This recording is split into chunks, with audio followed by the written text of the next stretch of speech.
and welcome to Dialogue. The pandemic continues to affect people's lives, and the global economic recovery faces uncertainties and imbalances. How can the world cooperate in responding to the pandemic and ensure a sustainable economic growth? What are the challenges ahead? To look at the prospects for world economic recovery, I'm happy to be joined by Marcos Torrejo, President of the New Development Bank. That's our topic. I'm Xu Qinduo.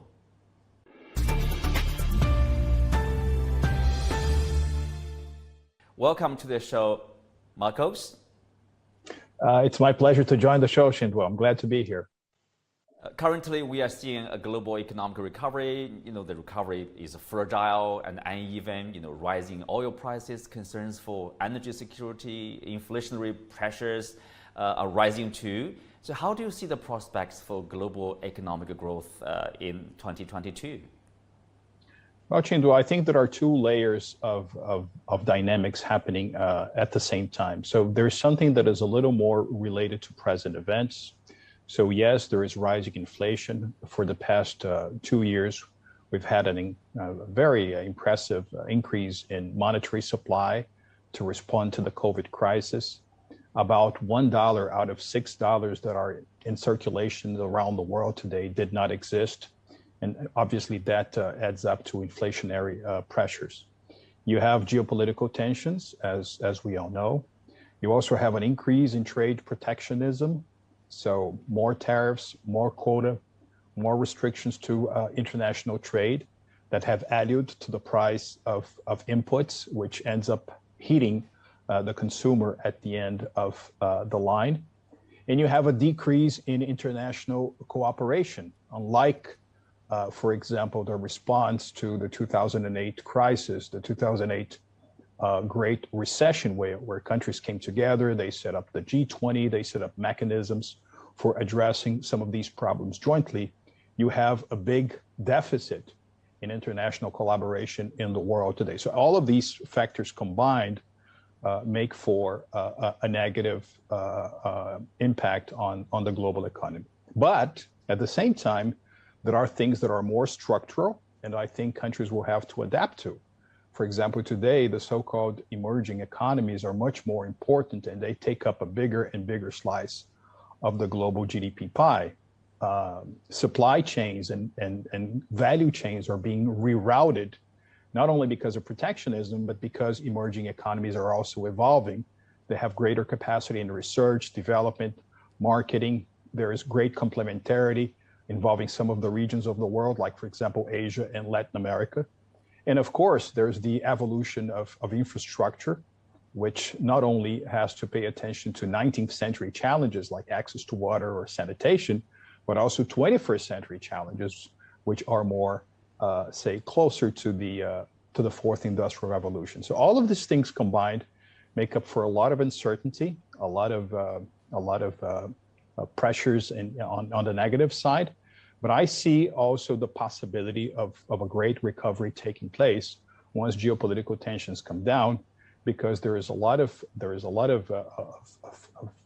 energy that must be released positively. Countries want to collaborate more, and I hope this is happening sooner rather than later. Mm-hmm. Very important point. I think when we talked to the IMF officials there, they also stress very much about the multilateral approach. They still see that as the best approach in which basically every participant, every country can benefit from that. And do you think we will come back to that point, or more or less that's resilient enough that it can survive this kind of geopolitical tension or a pandemic or this inflation? For example? Well, Xinduo, if you think about the millennia of human experience, multilateralism as a way of solving international disputes and of coming up with joint solutions for the world's problems is relatively new. Of course, you had the League of Nations following World War I, and then you have the United Nations as the result of the conclusion of World War II. And from 1945 all the way up until today, when compared to previous historical periods, the overall level of conflict and misunderstanding has been comparatively small. If you have not had a major global war in the past 7+ decades, which I think adds to the notion that multilateralism is the best equipment with which to deal with international crisis. I mean, my personal experience with multilateralism dates to the 1990s. I was a young diplomat from Brazil, posted at the Brazilian mission to the United Nations in New York. And sometimes I was somewhat frustrated because I thought things were a bit slow. There was too bureaucracy. You have to travel the extra mile to get the understanding. But at the end of the day, you come to the conclusion that all the alternatives to multilateralism are worse. And besides, multilateralism can have many shapes and forms. So you can have an organization that is all encompassing and broad, like the United Nations, or you can have multilateral geometries that are a little more focused, like, for example, the new development bank, where I work, where countries are focused on infrastructure and sustainable development.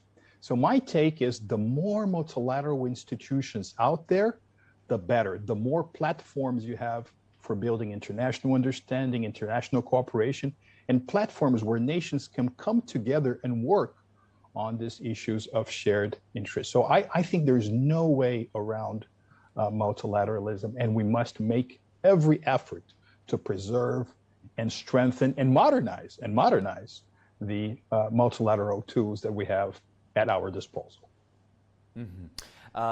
One of the challenges you mentioned is inflation, which proves to be a headache for the rich world. Even inside of the U.S., there's discussion about lifting at least some of the tariffs on the imports from China of the goods, services, as a way to reduce some of the inflationary pressure there. But of course, if the U.S. side increase the interest rate, there is a concern about spillover effects of interest hikes, to the developing countries like China, like Brazil, like other countries in the developing world. So, based on the past practice or experience, how can we avoid this spillover, or how can we at least reduce the spillover effects on the developing countries? Well, Chindu, there will always be events that are beyond our nation's one nation's economic control. After all, we are all passengers on the same boat. We are part of a global system, so that are forces that are truly beyond our control. But I think the most important lesson here is that if we are able to adapt to the changing contours of globalization, the changing contours of the international system, I think the chances one country has to better perform, even with this strong headwinds, is much greater.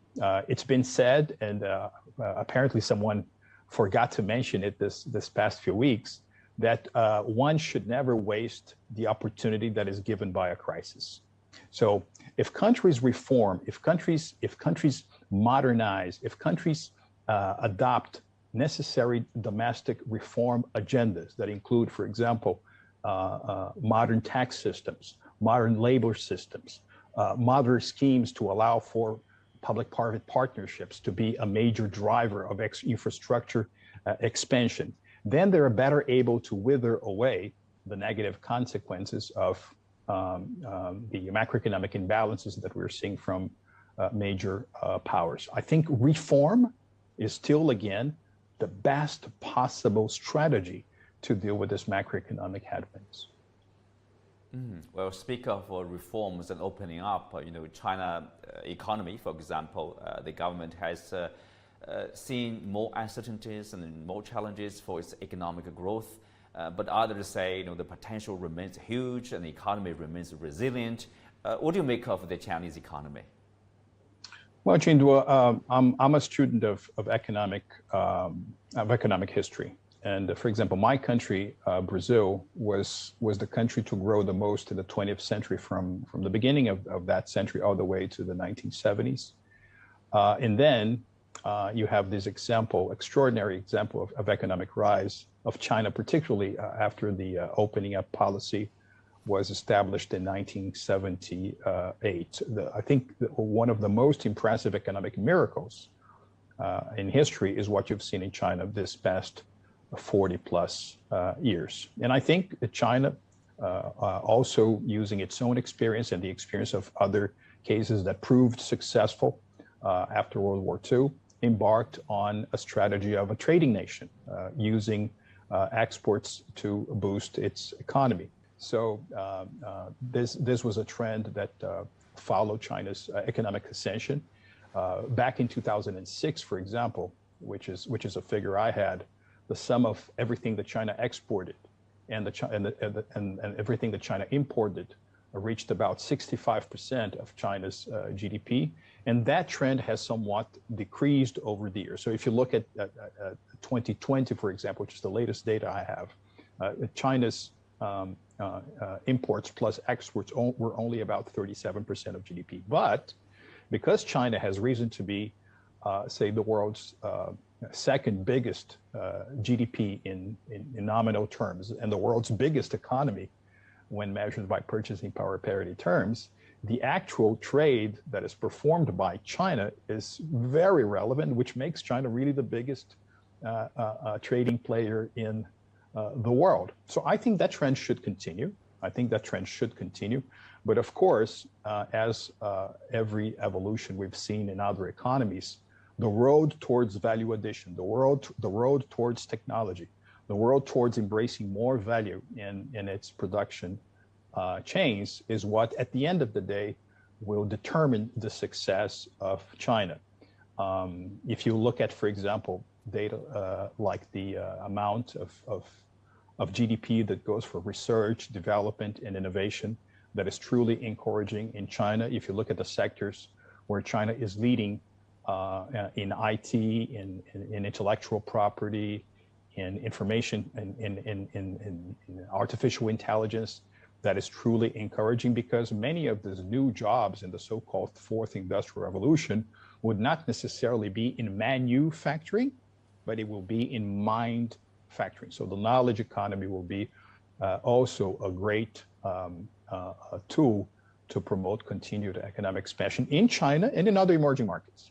So what's true about China in this regard is true about other emerging markets as well. It's just that, for example, in other parts of the world, let me give you the example of Latin America, the current scenario might be a very favorable one because the price of commodities is up.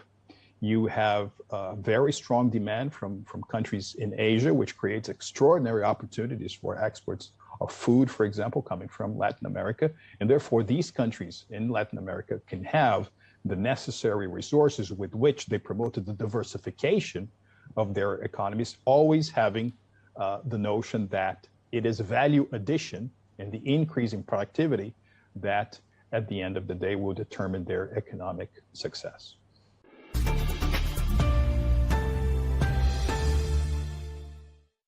Coming up next, earlier I also spoke with Dr. Ho Yi-Ko, Chief Economist of the ASEAN Plus 3 Macroeconomic Research Office, to get his insights about China-ASEAN trade relations and the importance of RCEP.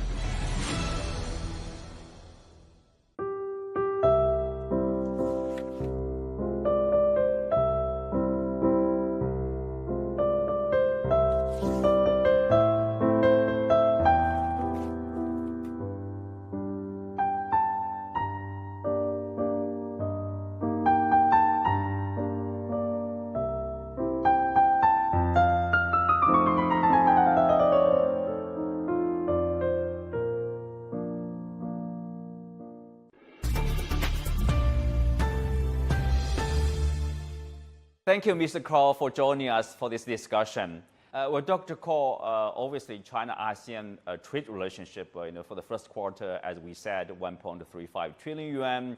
Again, ASEAN countries becoming the largest trading partner of China. So how do you see, what do you see as the main pillars for this economic vitality between the two sides, or in this region, for example?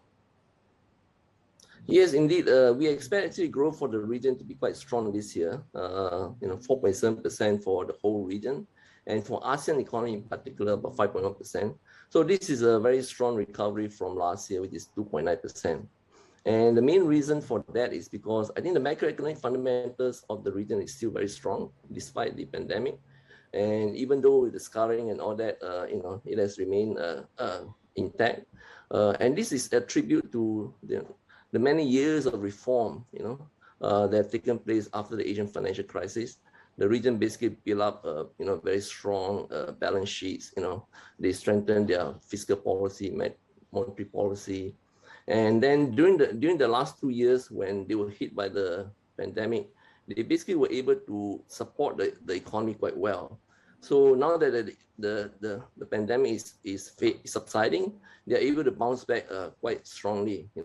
If you look at the region, inflation is low, the external position is strong. So that's one reason why I think the region is bouncing back.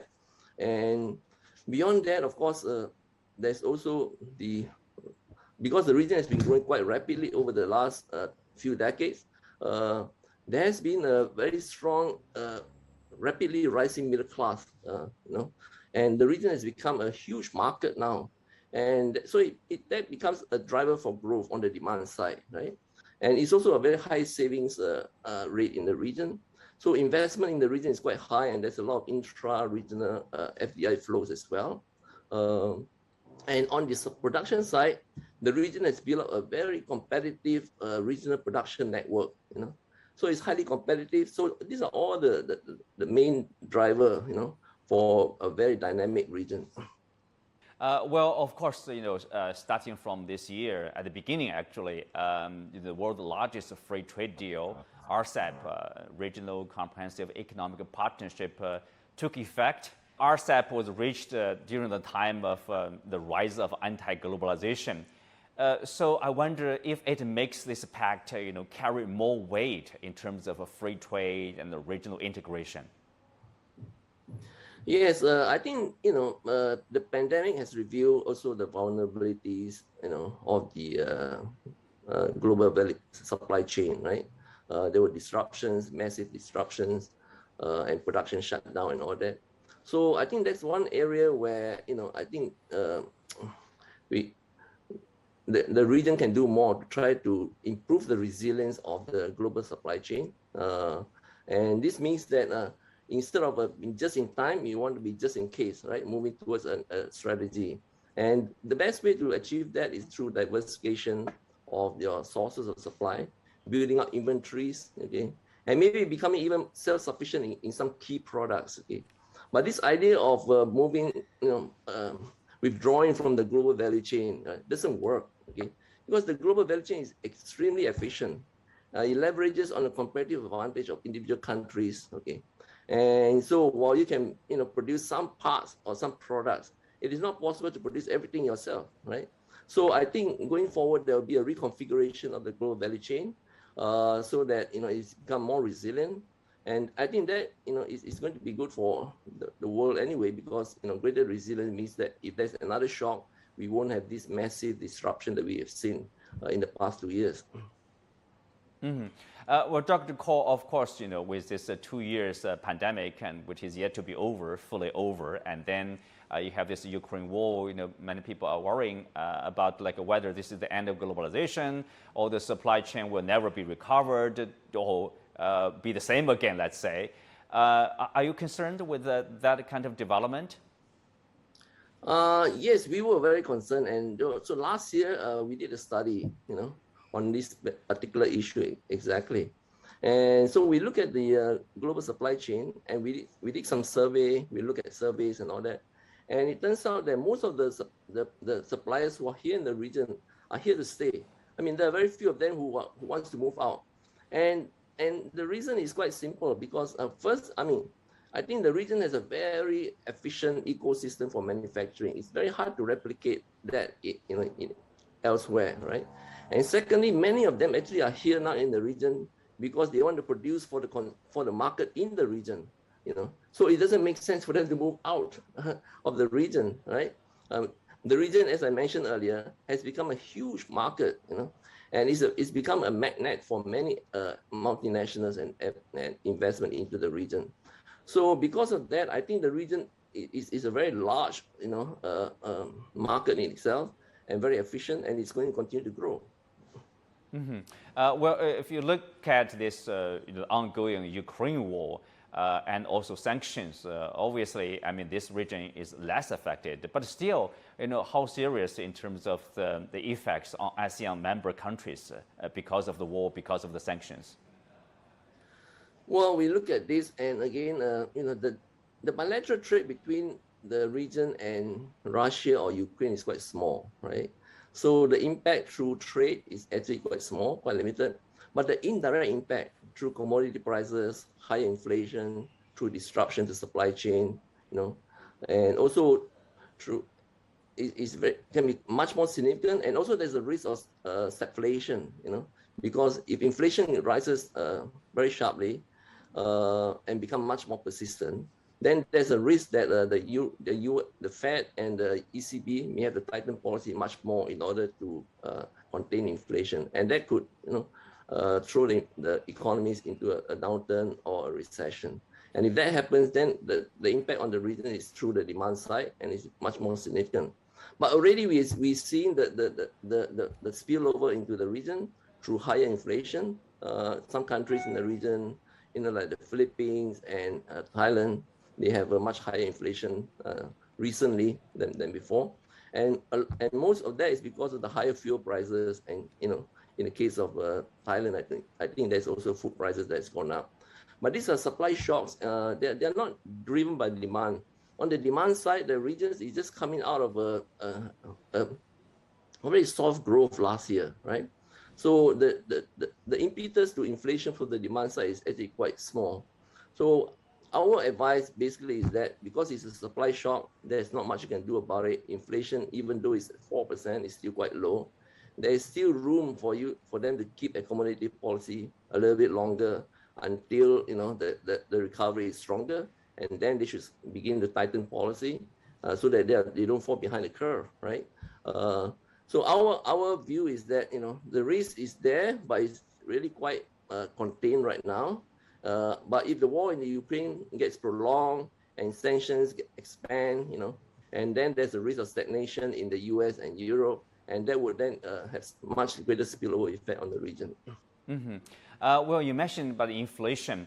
I wonder, if the Fed or ECB raise interest rates or raise interest rates, say more frequently, people are worrying that whether there will be a spillover effect on developing world. Are countries in this region also worried about that? I think they are, but we monitor this very closely, because that's one of the big concerns that we have, that this increase in interest rate will trigger, for instance, an outflow in capital, right? And that's happened in the past during the taper tantrum, when the Fed announced that it was going to start to raise interest rate, and there was a massive outflow of capital from the region. This time around, the region is a lot more resilient. So far they have, despite all the announcement about rising interest rate, there's been very little outflow of capital of funds from the region. So again, the external position has strengthened since 2013 after the taper tantrum, and there's been very little borrowing from abroad.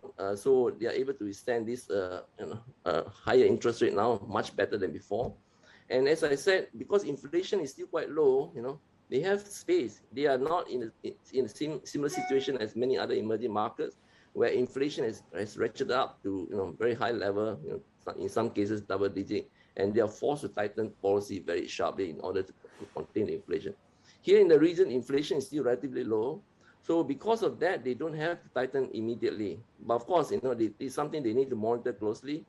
So, for instance, the governor of Bank Indonesia, Pak Perry, has been asked this question many times, and he said that we will tighten when we see inflation become a major concern.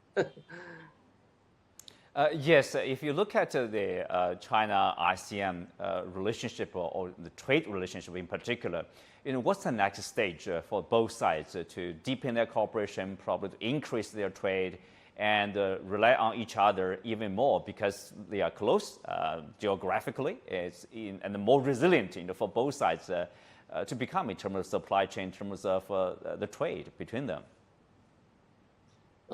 Yes, indeed. I think China, is very closely linked to the region. It's part of one, very efficient supply chain, and the region produces a lot of intermediate inputs that feed into China.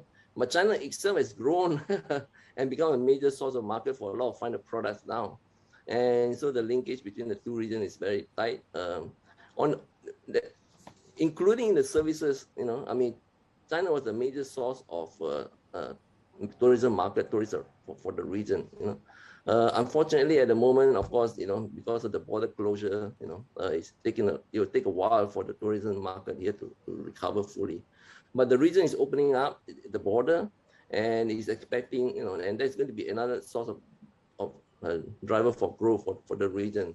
And at some point in time, I'm sure China will also open up the border, and and that would also strengthen the tourism industry in the region. Mm-hmm. A related question, of course, both China and ASEAN countries are inside this RCEP trade agreement. And also there's another trade agreement which is seen as, with a high standard, that's a CPTPP, comprehensive, progressive Trans-Pacific Partnership. So is there any intention, any plan, for example, to probably also improve the standards of RCEP, probably to match that of CPTPP one day in the future? Well, I'm sure another way to do this is to invite new members into CPTPP, and I know that China has already applied to be a member. So you can either expand the coverage of the RCEP to include more services, which is what I was suggesting in the beginning. And the other way is to, of course, expand CPTPP to include more members, right? And I think that will happen as well. I think there are more members applying to CPTPP right now. And so that's a higher, more advanced type of arrangement, because it covers procurement, government procurement and other aspects which are not covered in RCEP. But as I mentioned, I think RCEP is already quite advanced in terms of the coverage, and it will facilitate, the further development of the global value chain in the region, which I think is very important for the region, because the region has basically grown in the last 4 or 5 decades on the strength of, the manufacturing supply chain. And I think it's very important for the region to, try to continue developing that. And it benefits not just the region, but it benefits the whole world, I think more and more countries will be able to enter into the global value chain, and they don't have to produce everything. They just have to specialize on what they're good at, right? And plug into the global value chain, and benefit from everybody else, competitiveness as well. So to us, the CPTPP is good because it covers a broader range of issues, and but at the same time, I think we need to also focus on the RCEP. Yeah, focus on the RCEP. Well, thank you, Mr. Kaur. Thank you for accepting the interview, for your insights and time. With that, we come to the end of today's show. Many thanks to our guests. You can also find us on the CGTN app on YouTube. I'm Xu Xinduo. Thanks for being with us. See you next time.